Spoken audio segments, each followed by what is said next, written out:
Welcome back from the break, everyone. I really hope you all enjoyed the conference so far and participated in the Q&As. I know for myself, it's been really inspiring. My name is Dimplemita Gardapuri. I'm from California, and I'm a physical sciences reviewer at Youth STEM Matters. We are approaching the end of the event, but I'm super excited as we have some really great talks coming up. Remember to share your highlights on social media using the hashtag YouthSTEMConf and tag us at YouthSTEM2030. And now, on to our fifth speaker of the day, Ayomide Oshinjo. Ayomide works at the intersection of biomedical research, healthcare, and technology. He completed his Bachelor of Science degree in Human Physiology from Bowen University, Nigeria, graduating in the top 1% of his class. He has spearheaded multiple science education and communication activities that have reached hundreds of students and science educators across sub-Saharan Africa. His presentation today will focus on the role of the gut microbiome in polycystic ovary syndrome. And it's my great honor to give up the stage to Ayomide. Welcome, Ayomide. We're so glad to have you. Yeah, glad to have you too. I'm sorry, I'm just trying to get a bit, okay? My name is Ayomide, like she introduced. I'm a biomedical scientist, and I'm going to be sharing my screen very soon, yeah. I'm really hoping everyone can see my screen.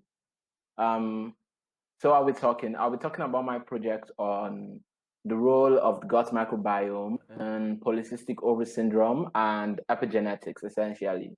So basically, do you know that it actually takes about an average gap of about 2 years between the initial consultation and the final diagnosis of polycystic ovary syndrome? And that's not only that. It also takes about 3 physician visits for there to be like a complete diagnosis of polycystic ovary syndrome. Now, considering how life-changing the syndrome can be, I think this is a lot of time. So I'm going to be defining polycystic ovary syndrome. So polycystic ovary syndrome basically is a metabolic and reproductive dysfunction. Basically, is a disorder that affects about 8 to 13% of reproductive aged women across the world. And in some demographics and depending on lifestyle, that percentage can go up to as high as 20% of the women. Now, this condition is quite systemic. So it means it affects a wide range of systems across the body. It affects the skin, blood vessels, the pancreas, adipose tissue, the ovaries itself.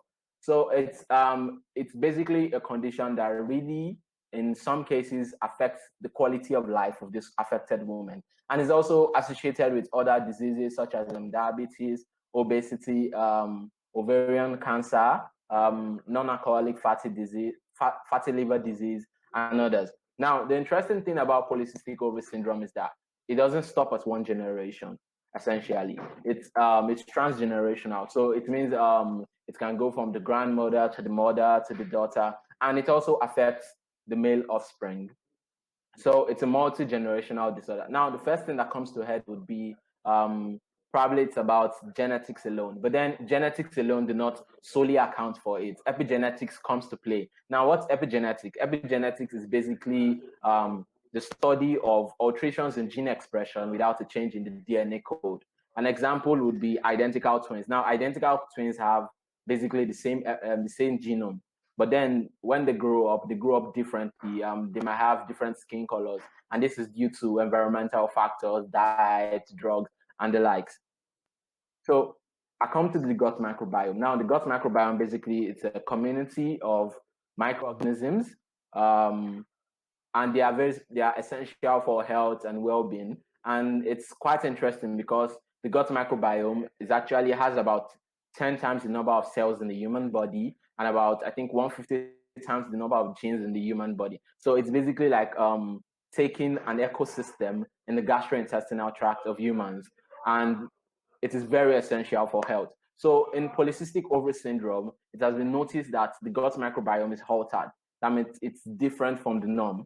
And this is essentially what it means. Now, the colors here basically represent microbial species.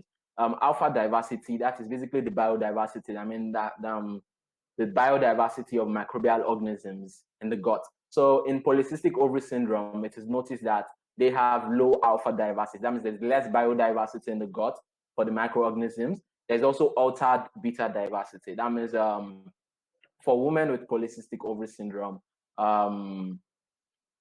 if you compare it with a normal sample, they would have fewer shared microbial species. It's almost like the gut in polycystic ovary syndrome is completely abnormal in a way. And that condition is known as dysbiosis. Now, the issue is the gut also helps in digestion. So these microbial organisms, they break down the food we eat into, for example, they break down proteins into amino acids. You have them breaking the other products into short-chain fatty acids, vitamins. So basically, it's a whole lot. Now, basically, for my project, I conducted an extensive review connecting connecting diet and environmental factors, but I focused more on diet, and I spoke about how diet can actually lead to the irritability of polycystic ovary syndrome.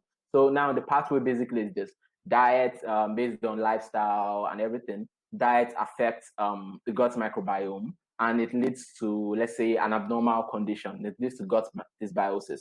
Now, also, there's also abnormal metabolite production. That means the short-chain fatty acids are not produced in the right proportions.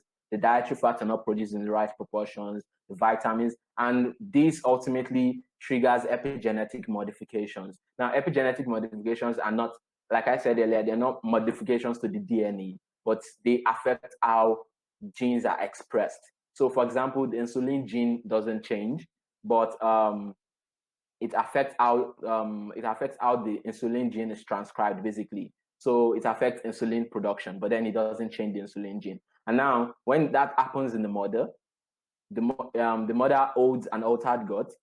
As she's given birth to the child in the next generation, the gut microbiome is transferred to that child through, let's say, the route of delivery. So if it's probably cesarean section, you might have contact with, let's say, the skin, and the microbiome goes like that.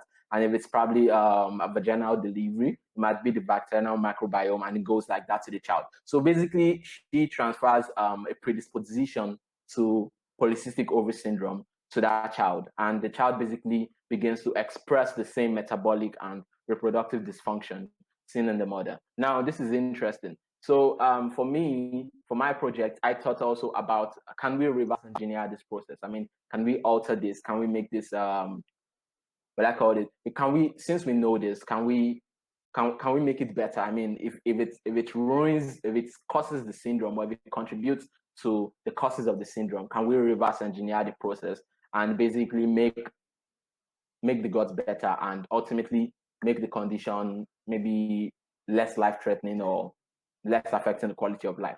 So, and now I said the future. Now, the future for this would be basically nutritional supplements and prebiotics, probiotics. Now, this is what I mean. I mean, since metabolite production is affected, and let's say there's less of vitamin A, can we actually supplement vitamin A back into the system, and in turn reverse the traits of the condition? Now, prebiotics are essentially food that stimulates the gut community. So can we begin to alter diets? Can we introduce prebiotics into diet?